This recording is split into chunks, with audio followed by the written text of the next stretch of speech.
2024 সালে back to back Shakib ভাইয়া যে কটা সিনেমা নিয়ে আসছেন, আমরা যারা সাকিবিয়ানরা আছি আমাদের এটা বিশ্বাস বিশ্বের দরবারে সাকিব ভাইয়ার নাম উজ্জ্বল করবে, জাস্ট জলজল করবে। এই তিনটে সিনেমার পরে সাকিব ভাইয়াকে সত্যি আমরা এইভাবে বলতে পারবো যে বাংলাদেশের সুপারস্টার সাকিব খান এখন বিশ্বের সুপারস্টার। এই স্বপ্ন আমাদের বাস্তবায়িত হতে আর বেশি দেরি নেই, আর তারই প্রমাণ আমরা টুকটুক করে অলরেডি পেতে শুরু করেছি। নমস্কার বন্ধুরা, আমি পৌশালী। আশা করছি সকলে আপনারা ভালো আছেন, আমার সালাম নেবেন সকলে। এবং এখন আমরা এই ভিডিওতে যে বিষয়টা নিয়ে কথা বলবো সেটা একটা দারুণ বিষয়। আমরা সবাই জানি দরদ সিনেমাটা কিন্তু অনেকগুলো কান্ট্রিতে রিলিজ দেওয়া হবে এবং স্পেশালি দরদের প্রমোশন হবে বুর্জ খালিফাতে। এই ছবির 5টা ভাষার প্রোমো দেখানো হবে বুর্জ খালিফাতে। আমি একটা জিনিস একটুখানি ক্লিয়ার করে দিই। অনেকেই সাকিবিয়ানরা আমাকে এই বিষয়টা নিয়ে মেসেজ করছেন যে দিদি আসলেই কি কথাটা সত্য, আসলেই কি এরকম কিছু হবে? আমি আপনাদের জানাই কথাটা একেবারেই সত্য।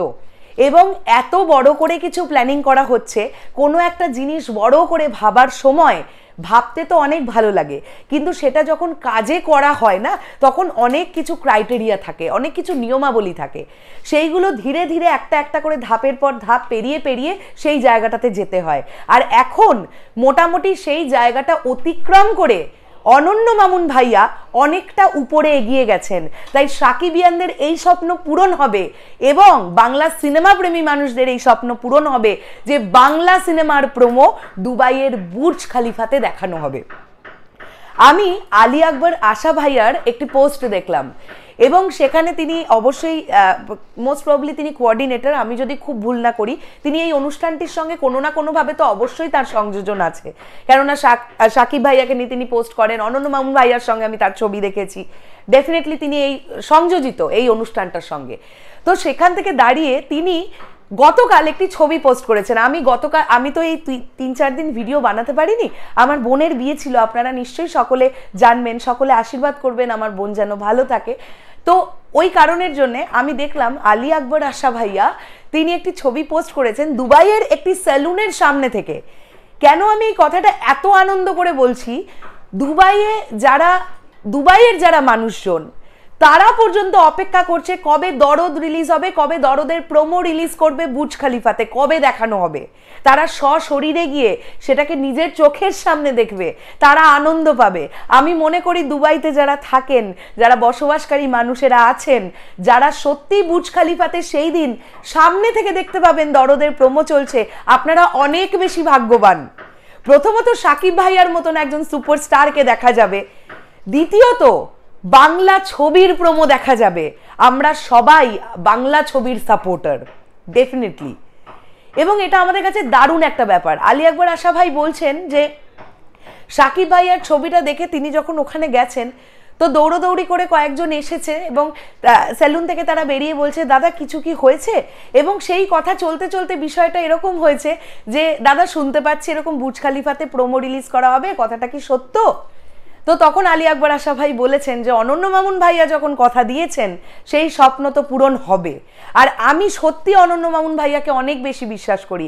আমি প্রথম থেকে দেখে যাচ্ছি এই মানুষটিকে কাঠি করার জন্যে, একদম পরিষ্কার ভাষায় বললাম, এই মানুষটিকে পেছনে লাগার জন্যে প্রচুর মানুষ আছে যারা কনস্ট্যান্ট চেষ্টা করছে।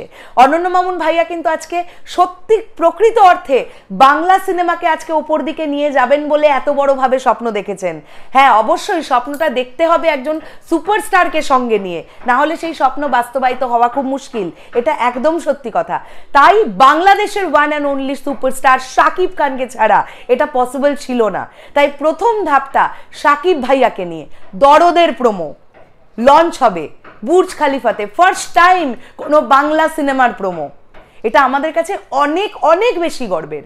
এবং দুবাইয়ে বসবাসকারী যারা আছেন তারা যে অপেক্ষা করছেন এই প্রমাণই আমাদের কাছে যে সাকিব ভাইয়ার কত ফ্যান দুবাইতেও তারা আছেন।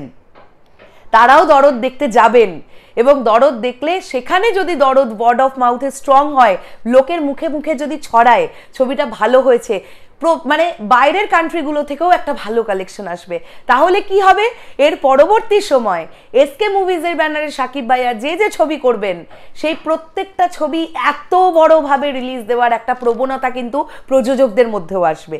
কেননা তারা যে টাকাটা বিনিয়োগ করছেন, এই যে 1,15,00,000 টাকার ওপরে খরচা হচ্ছে শুধু বুর্জ খালিফাতেই প্রোমোটা দেখানোর জন্য, তারা যদি রিটার্ন আসে তাহলে তারা কি অবশ্যই আরো বড় করে ভাববে না? আর আমার মনে হয় অনন্য মামুন ভাইয়ার মতন মেন্টালিটির মানুষ যদি এরকম সত্যি, মামুন ভাইয়ার মতন যদি এরকম করে আরো অনেকে ভাবতে পারেন, সত্যি আমাদের বাংলা সিনেমা বিশ্বের দরবারে একদম নক্ষত্রের মতো জ্বলজ্বল করবে। আর বেশি দেরি নেই, এই 2024-এই তোমরা জাস্ট লিখে রেখো, 2025-এ সাকিব ভাইয়া যখন অন্য কান্ট্রিতে তিনি ঢুকবেন, তিনি যখন প্রমোশন করতে যাবেন, লোকজন লিটারালি ওয়েট করবে সাকিব ভাইয়াকে দেখার জন্যে। সত্যি আমি সত্যি প্রচণ্ড এক্সাইটেড, আর এই বিষয়টা দেখে আমার প্রচণ্ড ভালো লাগলো, তাই আমি ব্যাপারটা নিয়ে কথা বলতে এলাম। আমি যতই সাকিব ভাইয়াকে দেখছি, যতই জানছি, ততই আমার ওনার প্রতি রেসপেক্ট বাড়ছে। আর আমি খুব খুশি হয়েছি উনি নতুন পরিচালকদের সঙ্গে কাজ করছেন। আমি চাইবো ইন ফিউচার উনি আরও নতুন পরিচালকদের সঙ্গে কাজ করুন, যাদের কাজের খিদে আছে পেটে না, তারা তাদের 100%টা দিয়ে চেষ্টা করেন। আর তারা যদি একটু সাহায্য বা সহায়তা পান সাকিব ভাইয়ার, আর কোনো দিকে ফিরে তাকাতে হবে না। তাই সাকিব ভাইয়ার কাছে একটা অনুরোধ, আপনি নতুন প্রজন্মের সঙ্গে কাজ করুন। তাদের ভিশন, তাদের চিন্তাভাবনা অনেক আলাদা, আর আমরা এখন অনেক বেশি আধুনিক, তাই পুরনো স্টাইলের ছবি সত্যি এখন আর চলবে না। শেষ করলাম ভিডিওটা। তোমাদের কি বক্তব্য অবশ্যই কমেন্ট করো, আর স্পেশালি তোমরা যারা দুবাই থেকে আমার ভিডিওটা দেখলে তারা একটুখানি কমেন্ট করে জানিও, তাহলে আমি খুব খুশি হব। আর তোমরা অনেক লাকি, তোমরা বুর্জ খালিফার প্রোমো নিজেরা চোখের সামনে দেখতে পাবে। শেষ করলাম, আসছি আবার খুব শীঘ্রই। টাটা।